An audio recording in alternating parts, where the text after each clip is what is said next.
மகா சிவராத்திரி அன்று நாள் முழுவதும் சிவனை வேண்டி விரதம் இருந்தால் உங்கள் விருப்பங்கள் நிறைவேறி துன்பங்கள் நீங்கி முக்தி கிடைக்கும். இந்த ஆண்டு மகா சிவராத்திரி பிப்ரவரி 26ஆம் தேதி நடைபெறுகிறது.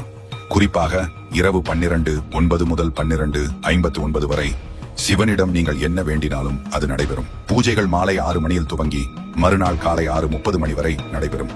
இதில் 4 கால பூஜைகள் உள்ளன. ஒவ்வொன்றும் சுமார் 3 மணி நேரம் நீளமாகும். இதில் மிக முக்கியமானது 3ஆம் கால பூஜை.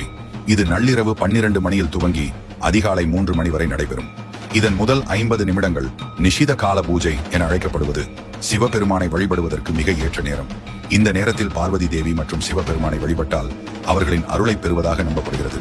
மகா சிவராத்திரி விரதம் பிப்ரவரி 27 காலை 7 மணிக்கு நிறைவடையும். இரவு முழுவதும் கண் விழிக்க முடியாவிட்டாலும் 3ஆம் மற்றும் 4ஆம் காலங்களில் கண் விழித்து சிவ தரிசனம் செய்வது அவசியம். இந்த நேரம் உங்கள் பக்தியிலும் புதிய ஆற்றலும் அருளும் தரும்.